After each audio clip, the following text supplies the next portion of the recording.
श्री गुरु रविदास जी की शरण में बैठे माननीय श्री धर्मपाल जी एक्स सरपंच, श्री विष्णु सरपंच जी, श्री मियाँ सिंह बिठवाड़ा जी, डॉक्टर के.एस. चौहान जी सुप्रीम कोर्ट से हैं, श्री रोहतास राजली जी, श्री बलवान सुड्डा जी, श्री राजू भगत जी, श्री अजीत लितानी जी, श्री सुरेश द्रविड़ जी, श्री सत्यवान सरपंच जी, गुरु रविदास छात्रावास के अध्यक्ष जी, हमारे जिला प्रधान काला कनौ जी, अमित उकलाना जी, अमरजीत कुंडू जी, श्री सूरत सिंह जी, श्री सतवीर दबलैन जी, श्री अशोक बलिहारा जी, अशोक जसिया जी, श्री बशीर अहमद जी, अनुसूचित जाति के हमारे सभी भाई, जनजाति अन्य पिछड़ा वर्ग के सभी भाई, हमारे मुस्लिम भाई सामने बैठे और मंच पर बैठे हमारे सभी भाइयों, बुजुर्गों, बच्चों, हमारी बहनें बैठी हैं। साथियों, आज हमें समझना होगा कि हमारी लड़ाई किससे है और हम लड़ कहाँ रहे। हम लड़ रहे हैं कि एक के पास लंगोटी है और एक नंगा है। हमें बहकाया गया कि ये जो लंगोटी है ना, ये तेरी है। नंगे को बहकाया गया कि जो ये लंगोटी है ना, ये तेरी है, इसको छीन ले। अब वो नंगा झपट रहा है लंगोटी वाले पे, लेकिन ये नहीं सोच रहा है कि अगर तूने इसकी लंगोटी छीन भी ली, पहली बात तो तेरा गुजारा नहीं होगा, दूसरी बात ये नंगा हो जाएगा। अब वही काम हमारे साथ हो रहा है। हम भूखे भूखे टकरा रहे, जाति के नाम पे, धर्म के नाम पे। कितनी नफरत है हमारे अंदर, और उसी चीज का जो फायदा है वो ये पूंजीपति उठा रहे हैं।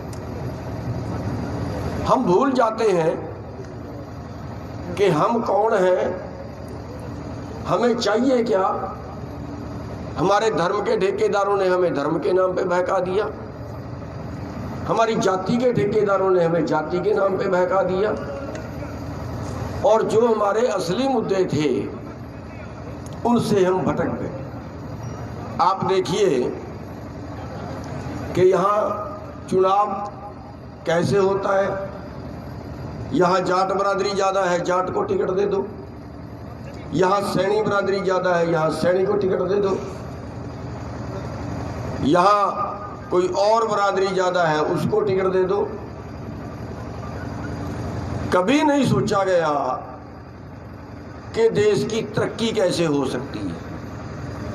कभी नहीं सोचा गया हमारे में भाईचारा कैसे हो सकता है। हमने कभी वोट देते वक्त नहीं सोचा कि हमारे मुद्दे क्या हैं। साथियों, जिस देश को हजारों लोगों ने कुर्बानियां दे के आजाद कराया, क्या वो देश बन गया? क्या इस देश का सपना देखा था हमारे शहीदों ने? क्या पोजीशन है आज? आज हमारा देश भुखमरी में 107 देशों में 94वें स्थान पे खड़ा है, और उसमें एक जाति के लोग नहीं हैं। वो भुखमरी से मरने वाले एक धर्म के लोग नहीं हैं, सभी जातियों के और सभी धर्मों के हैं। और भूख कभी जाति नहीं देखती, भूख कभी धर्म नहीं देखती। आज हमारे 45% बच्चे, जिनको हम पूरा खाना नहीं दे पाए, पूरी खुराक नहीं दे पाए, 45% बच्चे जिनकी अपनी उम्र से बढ़वार कम है, जिनका अपनी उम्र से वजन कम है, देश का रिकॉर्ड है, जो देश का रिकॉर्ड है वो बता रहा हूं। कितने भूख से मर रहे होंगे सोच सकते हैं, कितने बिना इलाज के मर रहे होंगे। ऐसी हालत के अंदर एक नेता अरबपति है और उसका 2-4 करोड़ भी अगर खर्च आता है बीमारी पे, अमेरिका में जाके इलाज कराता है तो सरकार देगी खर्चा। लेकिन अगर आप में से कोई बीमार हो जाए और 10 लाख 20 लाख रुपया लगे तो घर पे लाना पड़ेगा मरीज को उठा के, कोई इलाज नहीं है आपके लिए। उनके लिए हमारी कई मीटिंगें हुई, उसमें एक पानी की बोतल रखते थे वो।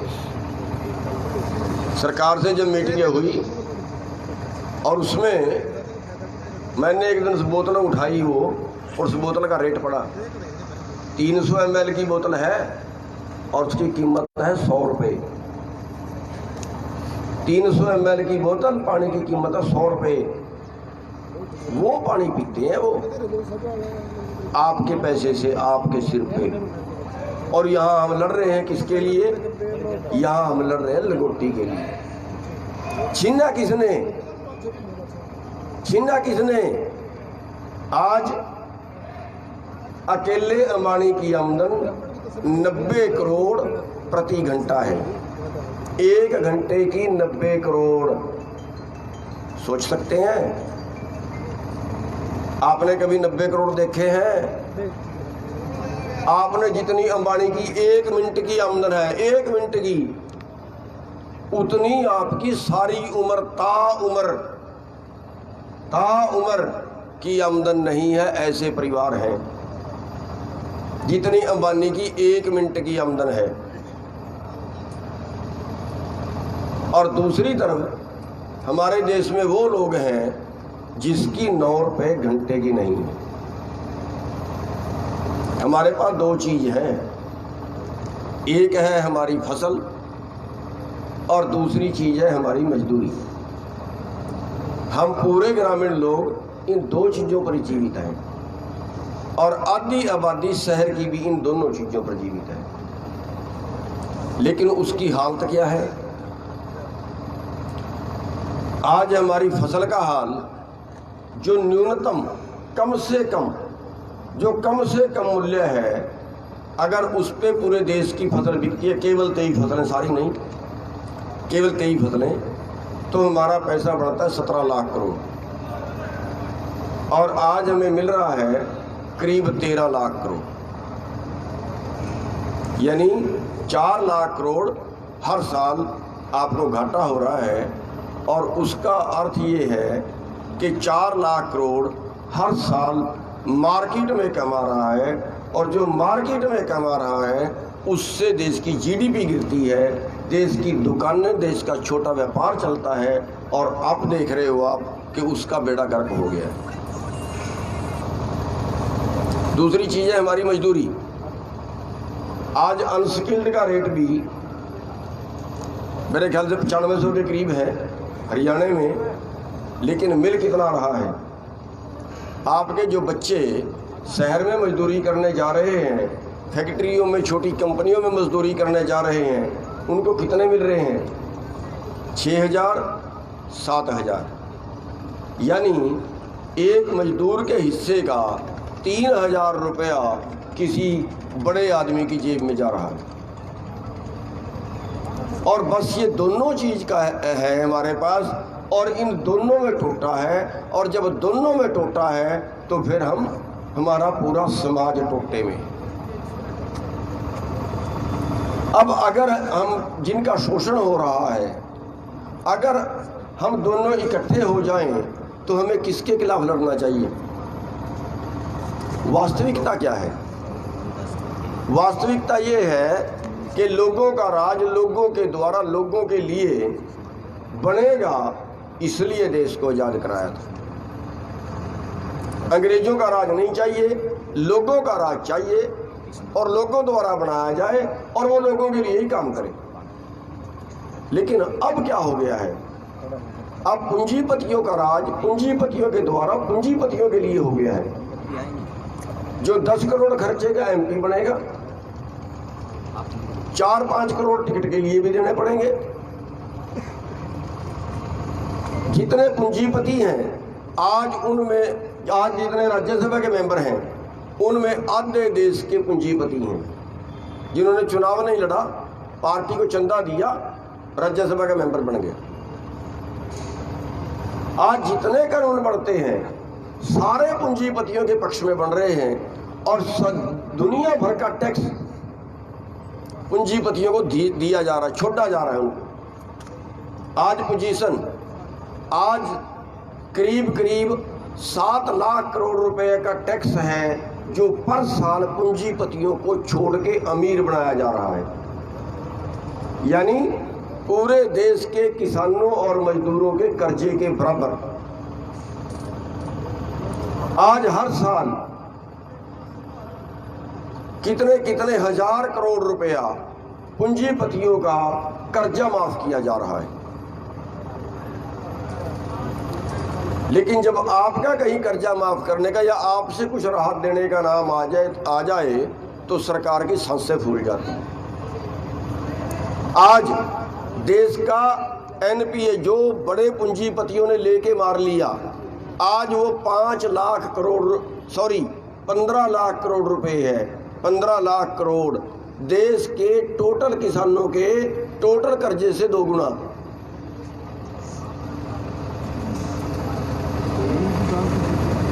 पिछले 20 साल के अंदर 3.5 से 4 लाख किसान और खेत मजदूर जो है वो किसान है।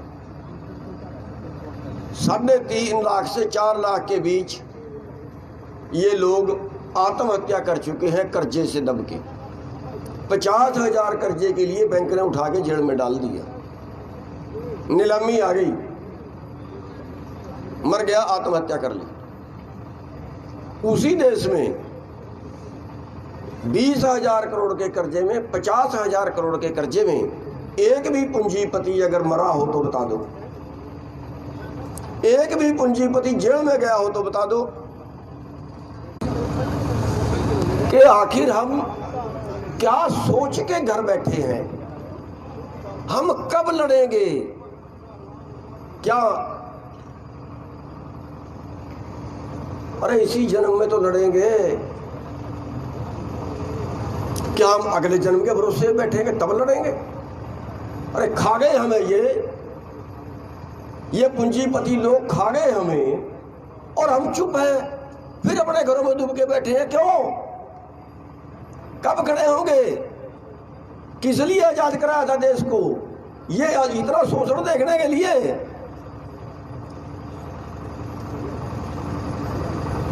लेकिन हम मरे वहां हैं कि जब हम जातियों में बटे, जब हम धर्मों में बटे।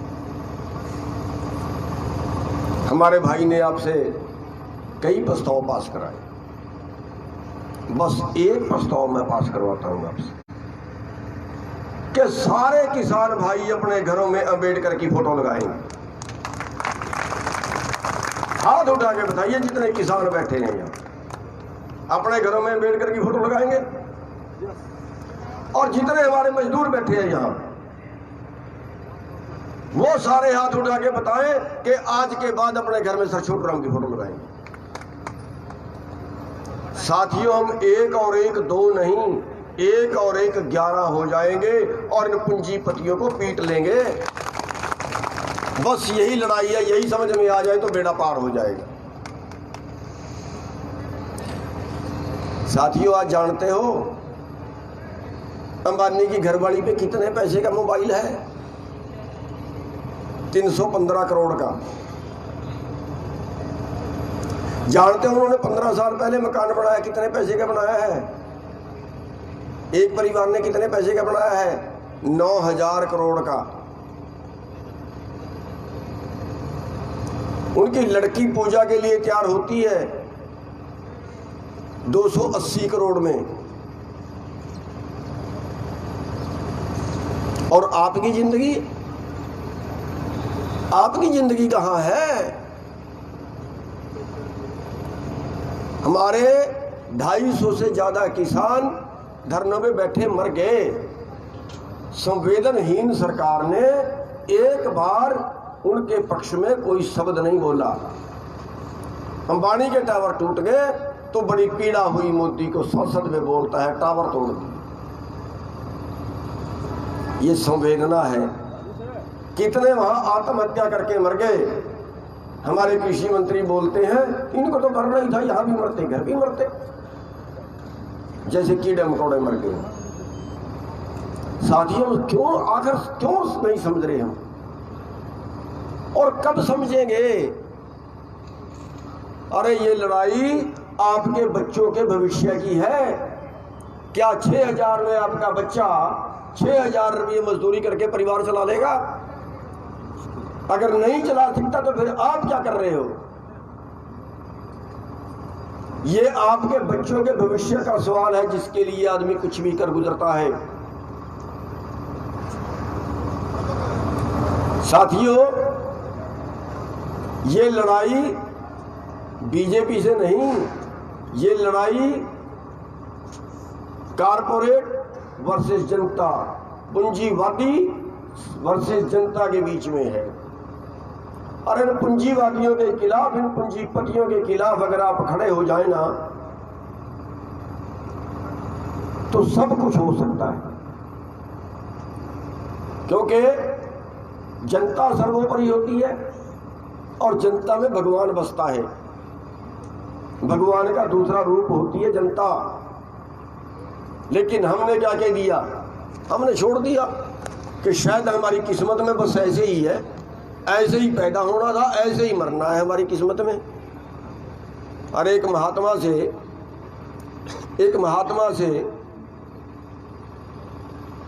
एक आदमी ने सवाल किया कि ये किस्मत क्या है? उसने कहा है इसका संधि विच्छेद कर दो। किस जमा मत, मत मतलब बुद्धि। हम जिस बुद्धि के हैं, हम जिस अकल के हैं, वही हमारी किस्मत है। किस्मत ऊपर वाला नहीं लिखता, किस्मत इंसान खुद लिखता है। आप किस्मत लिखने की ठान लो तो अंबानी की आमदन घट जाएगी और आपकी आमदन बढ़ जाएगी। आप ठान लो सही कि हाँ हमने ये करना है, हाँ हमने अपनी किस्मत खुद लिखनी है। साथियों, ये आंदोलन केवल 3 कानूनों का नहीं है। 3 कानून तो अब बने, 3 कानून तो आपका और शोषण करने के लिए बने। अगर ये वापस भी हो जाएं तो क्या आपकी जिंदगी स्वर्ग है? क्या आप पहले ठीक ठाक जी रहे हैं? अरे ये 3 कानून तो खेती कानून नहीं है, खेती व्यापार कानून। ये तो और व्यापार दिया गया उनको, और अमीर बनने के लिए और आपको और खून निचोड़ने के लिए बनाए हैं। अभी सब्र नहीं आया उनको, अभी 90 करोड़ में गुजारा नहीं है उनका, अभी उनकी भूख नहीं मिटी है। ये अरबों का व्यापार, खेती का व्यापार चंद पूंजीपति करे, देश का भोजन, देश का सारा भोजन पूंजीपतियों के गोदामों में चला जाए।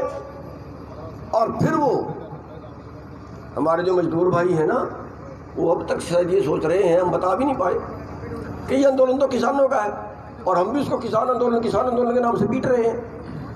वास्तविकता तो ये है किसान आंदोलन नहीं है, शुरू बेशक किसानों ने किया है। अरे किसान तो उसके पास आधा तो सामान घर का पैदा हो ही जाता है, आधा अनाज पैदा हो जाता है, कई तरह के बाकी दाल सब्जी पैदा हो जाती है, उसके घर में पैदा हो जाती है। लेकिन ये जो हमारे मजदूर भाई, ये शहर वाले भाई, ये नौकरी वाले भाई, ये तो सारा ही मोल लेके खाते हैं। और जो मोल लेके खाता है फिर क्या उसको वो सस्ते वाला देंगे? 4 साल पहले दाल में स्टॉक सीमा हटाई थी, 50 रुपए किलो वाली दाल 200 रुपए किलो में बेची थी। 8 रुपए किलो वाला प्याज 80 रुपए किलो में बेचा है इसी साल। 5 रुपए किलो वाला आलू 40 रुपए किलो में बेचा है इसी साल। मर गई सरकार की संवेदना। इस गरीब देश के अंदर, इस भुखमरी वाले देश के अंदर आज तक ये कानून नहीं बना कि आपने 8 रुपए किलो में प्याज बेचा खरीदा है, अरे 10 गुना कीमत बढ़ा के बेचेगा क्या? कहां पर की सरकार? क्या काम है सरकार का? हमारे मजदूर भाइयों को बहकाया जाता है कि अगर एमएसपी दिया तो रेट बहुत बढ़ जाएगा, लेकिन मैं ये कहता हूं कि अगर एमएसपी दिया तो रेट स्थिर हो जाएगा, बढ़ेगा ही नहीं, क्योंकि उसका पूरा हो गया, उसका उत्पादन पूरा हो गया। रेट इसलिए बढ़ता है, प्याज की शॉर्टेज इसलिए आई कि वो हमें सड़कों पे फेंकना पड़ा। अगर उसका 5 रुपए किलो मिल जाता तो हम उसको अगले साल भी लगाते। जब सड़कों पे फेंकना पड़ा तो अगले साल वो लगाया नहीं, अगले साल लगाए तो अगले साल 80 रुपए। तो साथियों, इस व्यवस्था पर कोई ध्यान नहीं है, कोई ध्यान नहीं है। हर राजनेता का ध्यान वोट पर ही है, कैसे मिले बस। अरे ये तो इतने कसाई है ना, अगर इनको हिंदू मुसलमान का झगड़ा करवा के वोट मिलती है, हजारों कत्ल हो जाए तो कोई बात नहीं है, वोट मिलनी चाहिए। अभी आपके सामने वो झंडा भी चढ़वा दिया वहां पे अपने आप, और दंगे भी करवा दिए। जाते जाते पंजाब के जो सरदार भाई थे उनको बट्टे मरवा दिए बीजेपी वालों से करनाल में। देखिए कितने कहाँ गिर गए हैं लोग। और वो धर्म का झंडा, वो धार्मिक झंडा, उसको खालिस्तान का झंडा बना दिया, उसको खालिस्तान का झंडा बना दिया। चढ़वाया भी, अगर उसकी वोट में ना मिलती ना अमित शाह से और मोदी से तो दंगा हो गया था। साथियों, ये कहां तक गिर सकते हैं लोग? मैं तो ये कहता हूं कि ये धर्म युद्ध है। इस धर्म युद्ध में ये पूरी मानवता का है, ये उन दुकान वाले भाइयों का भी है जो अपने दुकान चलाते हैं, उनका भी है, ये रेडी फड़ी वालों का भी है, ये दलितों का, एससी का, बीसी का, उन सब का है, और ये स्वर्णों का भी है, ये उन पंडितों का भी है, सबका है, सब धर्मों का है। ये धर्म युद्ध है, देश को बचाने का, देश की आर्थिक लड़ाई का, देश की आर्थिक आजादी का। और इस धर्म युद्ध में जो साधना दे, धर्म युद्ध में छोटे से लेके बड़े तक सभी को साथ देना होता है, तब धर्म युद्ध जीता जाता है। इस धर्म युद्ध में जो साधना दे, जो आपका सहयोग ना करे, किसी भी पार्टी का हो, वो सरपंची से लेके, वो गांव के मेंबर से लेके और एमपी तक किसी भी चुनाव में खड़े, उसको वोट मत देना, चाहे गधे को दे देना। इनका अंबानी का, अडानी का एक और देवता पैदा हो गया, रामदेव, जो कहता था 35 रुपए मिलेगा पेट्रोल, अब 100 से ऊपर हो गया। अब एक दिन डायलॉग आ रहा था, कह रहा है 101 रुपया कन्यादान डालते हैं ना शादी में, उसकी जगह 1 लीटर पेट्रोल भी ले सकते हो। वो भी खा गया देश को लूट लूट के, टैक्स छोड़ छोड़ के अमीर बना दिया। आज देश के 5वें नंबर का अमीर है। देश के मॉडर्न डाकू, इन मॉडर्न डाकुओं का सामान मत खरीदना, बाकी किसी का खरीद लो बाजार से, छोटे दुकानदारों से खरीदो, छोटी कंपनियों का खरीदो, इनका मत खरीदो, इनकी मरोड़ से निकल जाए कुछ। साथियों, एक और मैं कहूंगा, हमारे दोषी पुलिस वाले नहीं हैं, हमारे दोषी अधिकारी भी नहीं हैं, हमारे दोषी हैं हमारे नीतिकार। हमारे दोषी हो सकते हैं बीजेपी वाले, हमारे दोषी हो सकते हैं जेजेपी वाले। जमकर विरोध करो इनका अगर हमारे बीच में आते, मत करने दो प्रोग्राम इनको कहीं। वोट हमारे से ली और कानून पूंजीपतियों के, वोट हमारे से ली काम पूंजीपतियों के लिए, और फिर हमारे बीच में आए। क्यों जाए हम इनकी रैली में? क्यों बजाए हम इनकी बात में ताड़ी? क्यों करने दें हम इनको पंचायत? साथियों, इनका जम के विरोध करना है। तो बस मैं अपनी बात को बहुत ज़्यादा लंबी नहीं करूंगा, क्योंकि मेरे को भी अगले प्रोग्राम में जाना है। टोहाना में अगला प्रोग्राम है, यहाँ पे बहुत ज़्यादा टाइम लग गया है। तो साथियों, बस मैं इतनी सी बेनती करूंगा कि हमने 1 और 1 11 होना है। मैं भी आज यहाँ वादा करता हूँ कि मैं जाते ही अपने घर में अंबेडकर साहब की फोटो लगाऊंगा। और साथियों, हम तुम्हारे साथ हैं। ये हमारे छोटे भाई हैं। हमें हर जगह पे छोटे भाई की तरह प्यार देना है इनसे। हमें हर जगह छोटे भाई की तरह इज्जत सम्मान देना है इनसे। और मैं एक और बात कहूंगा कि हमें कभी इन पे मुसीबत आ जाए, कभी हमारे एससी भाई पे, बीसी भाई पे, दलितों पे कभी मुसीबत आ जाए, हमने हर जगह पे इनके साथ में खड़ना है।